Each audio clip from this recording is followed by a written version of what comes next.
باللہ من الشیطان الرجیم بسم اللہ الرحمن الرحیم۔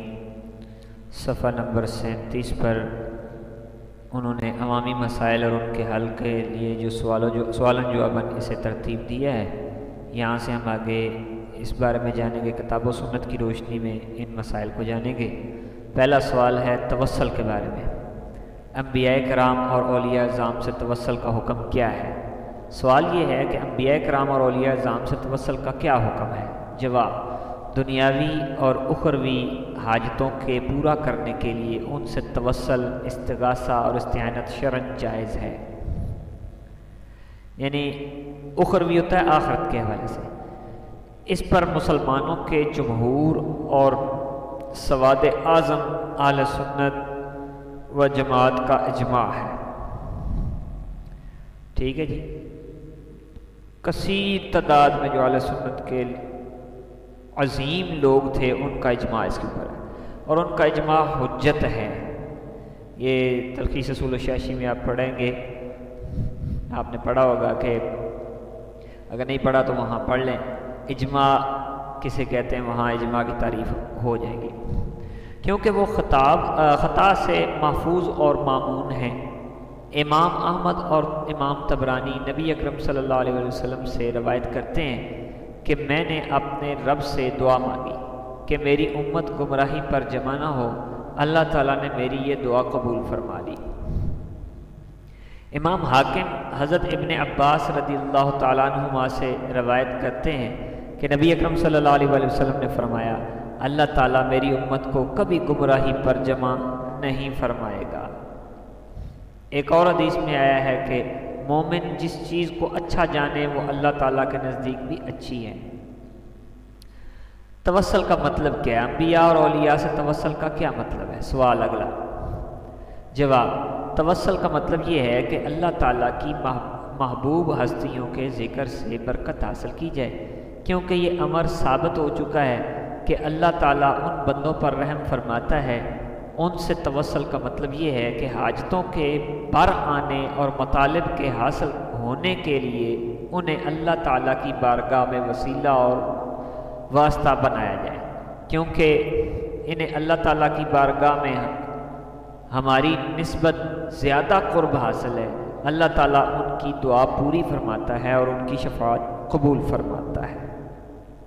اللہ کے نیک بندوں کا وسیلہ ہم ڈال سکتے ہیں۔ میں نے اب پہلے پچھلے سبق کے اندر میں نے وسیلہ مانگنا جو درباروں والے سے مانگنے کا طریقہ بتایا، وہی اصل طریقہ، دربار والے سے نہیں مانگنا اللہ تعالیٰ سے ہی ہے، اور یہ دعا کرنے کہ یہ اللہ اس کا وسیلہ ڈالتے ہیں۔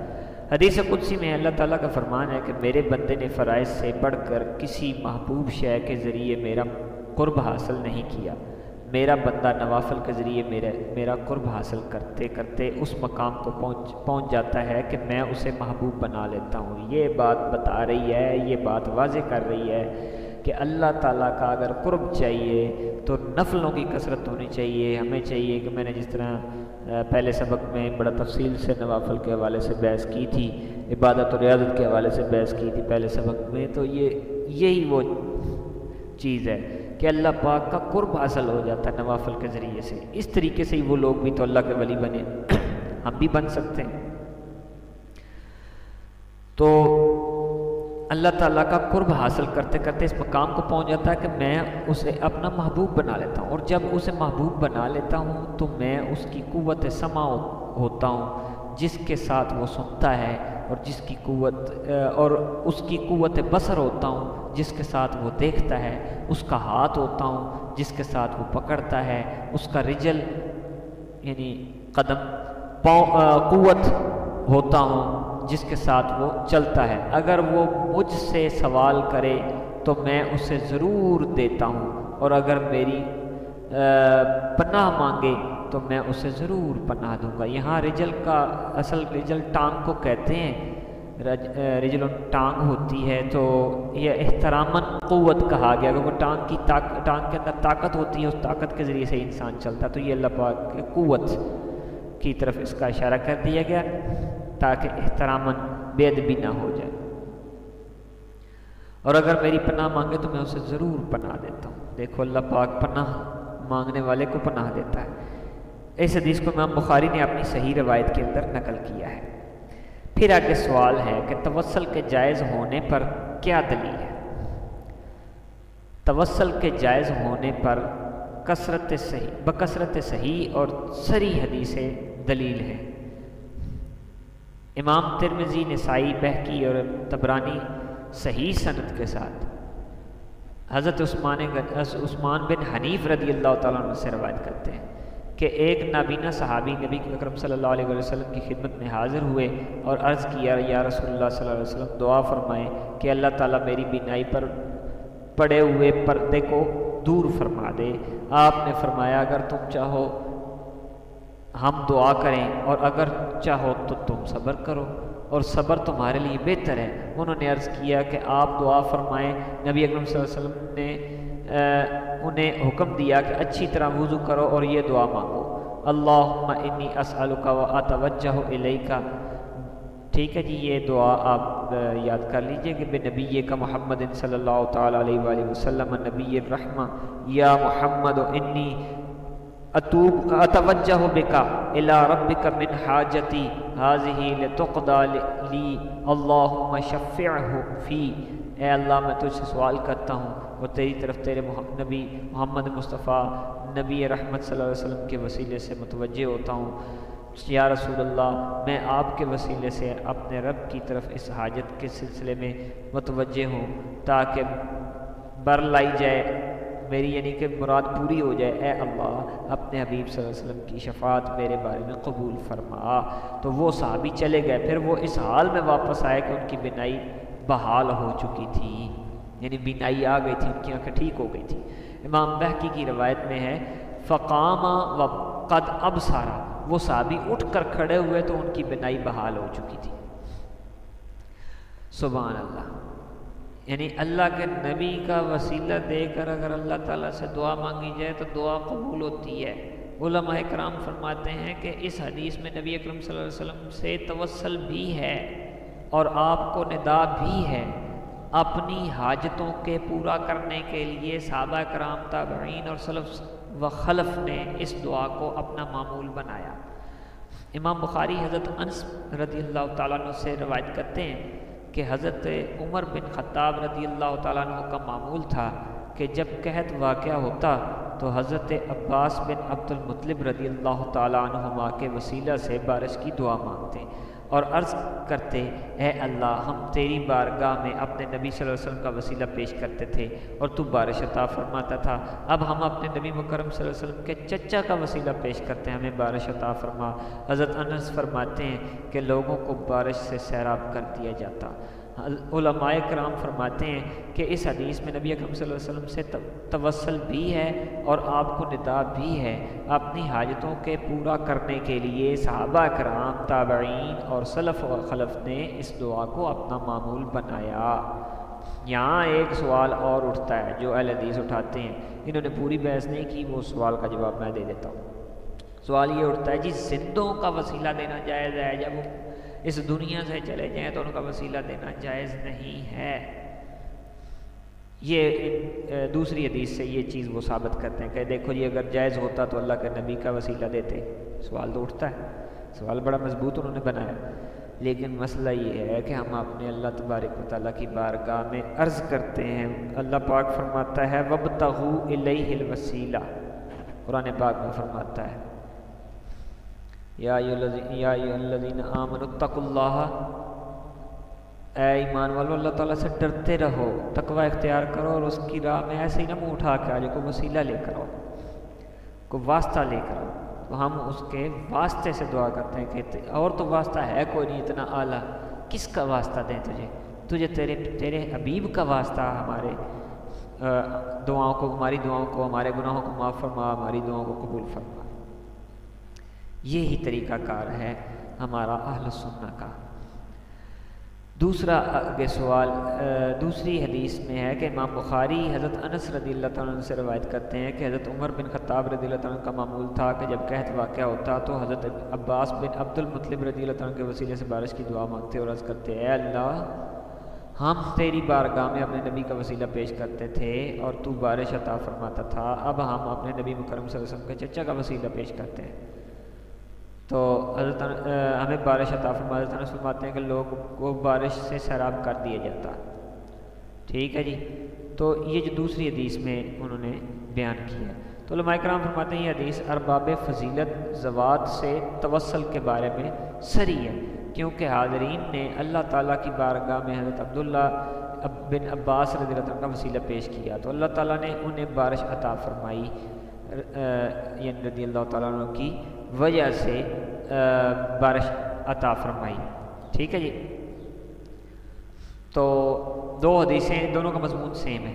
آگے پھر سوال ہے کہ اب دنیا سے رحلت کر جانے یعنی فوت ہو جانے والے سے توسل جائز ہے. آ گیا نا وہی سوال کہ فوت شدگان کا توسل جائز ہے، اس دار فانی سے رخصت ہو جائیں. رحلت کا لفظ استعمال کیا تاکہ کوئی یہ نہ کہے کہ نبی نعوذ باللہ مر کے مٹی ہو گئے، ہمارے نبی زندہ ہیں.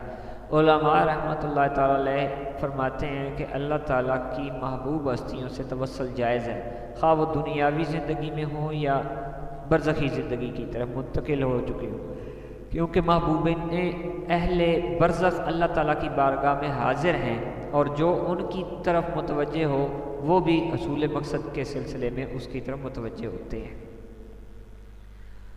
اس کی دلیل کہتے ہیں، اب دلیل جناب دنیا سے رحلت فرما جانے والے حضرات سے توسل کے جائز ہونے کی کوئی دلیل کیا ہے؟ جواب، اس کی دلیل وہ حدیث ہے جو ابن قیم نے زاد المعاد میں بیان کی ہے کہ حضرت ابو سعید خدری رضی اللہ تعالیٰ عنہ سے بیان کی کہ رسول اللہ صلی اللہ علیہ وسلم نے فرمایا، جب کوئی شخص اپنے گھر سے نماز کے لیے نکلے اور کہے اے اللہ میں تجھ سے اس حق کے وسیلے سے دعا مانگتا ہوں جو سائلوں کا تجھ پر ہے، اور اس حق کے طفیل جو تیری طرف میرے اس چلنے کا ہے، کیونکہ میں فخر اور غرور اور لوگوں کو دکھانے اور سنانے کے لیے نہیں نکلا، میں تیری ناراضگی سے بچنے اور تیری خوشنودی کو حاصل کرنے کے لیے نکلا ہوں.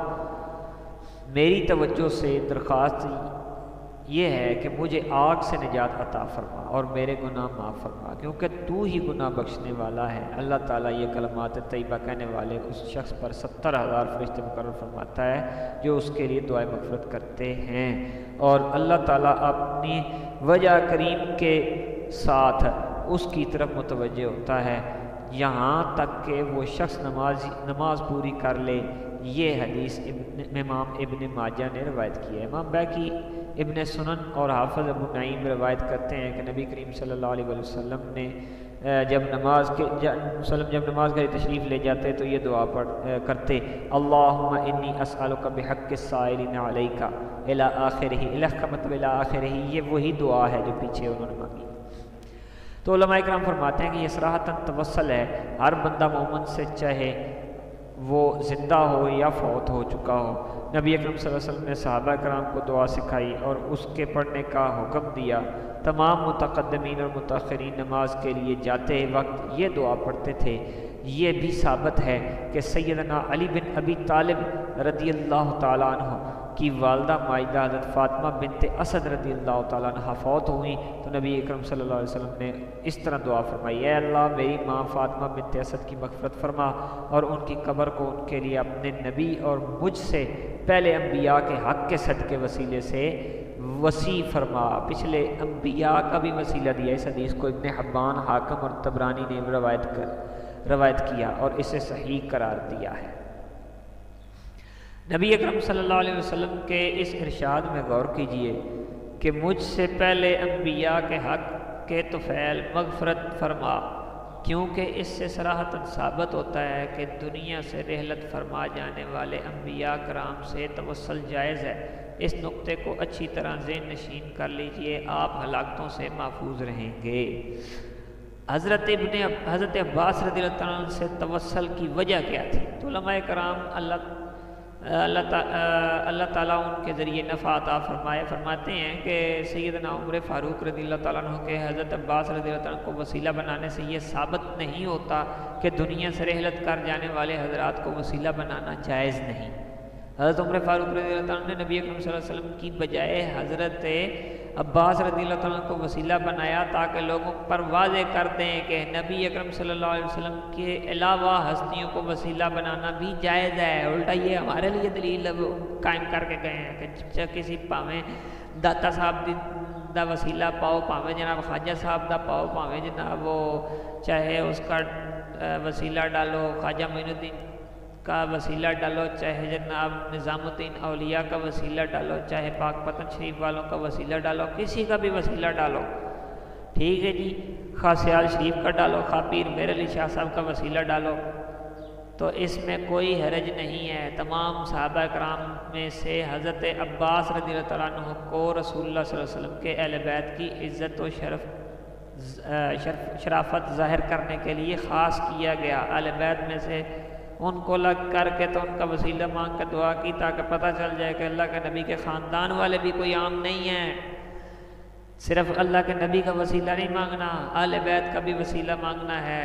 امہات المومنین کا وسیلہ مانگو تب بھی دعا قبول ہوتی ہے، سرکار کے چچا کا وسیلہ مانگو تب بھی دعا قبول ہوتی ہے، حضرت علی کا وسیلہ مانگو تب بھی دعا قبول ہوتی ہے، حسنین کریمین کا وسیلہ مانگو تو تب بھی دعا قبول ہوتی ہے، کربل کے شہداء کا وسیلہ ڈالو تب بھی دعا قبول ہوتی ہے، ٹھیک ہے جی۔